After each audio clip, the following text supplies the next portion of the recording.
దారిపోసి మానవుల పాపములకు రక్షణ కొరకై శిలువలో బలియాగమైన ఆ యేసుక్రీస్తు గురించి మీకు తెలియచేయడానికి వచ్చాం.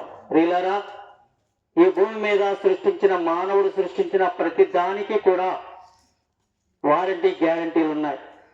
మానవునికి తన ఆత్మకు గ్యారంటీ లేదు. ఆ గ్యారంటీ వారంటీ యేసుక్రీస్తులో మాత్రమే ఉంది.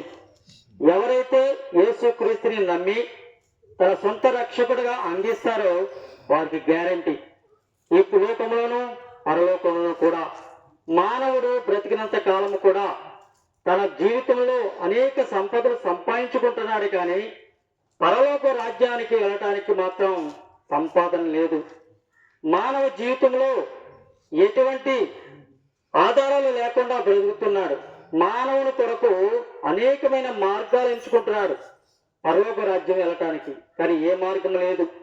యేసుక్రీస్తే అంటున్నారు, నేనే మార్గము సత్యము జీవమునై ఉన్నాను, నా ద్వారానే తప్ప ఎవరో కూడా పరలోక రాజ్యానికి రాలేరని. ఎందుకంటే ఆయనే భూమిని సృష్టించి మానవుని సృష్టించి మానవునికి ఆత్మనిచ్చిన దేవుడు. ఈ ఆత్మకు గ్యారంటీ యేసుక్రీస్తు వారే.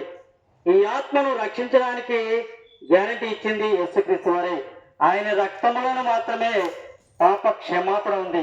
అటువంటి గొప్ప రక్షణను కలిగి ఉండాలని, ఆయనే దేవుడని తెలుసుకోవాలని ఈ మధ్యాహ్న కాల సమయంలో తన దాసులైన వారిని నీ యొక్క గ్రామానికి పంపించారు.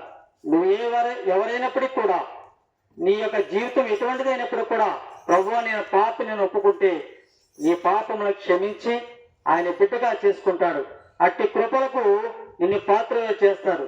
ఎవరైతే ప్రభువునందు విశ్వాసం ఉంచుతారో అటు వారు దేవుని యొక్క రక్షణ పొందుకోగలరు.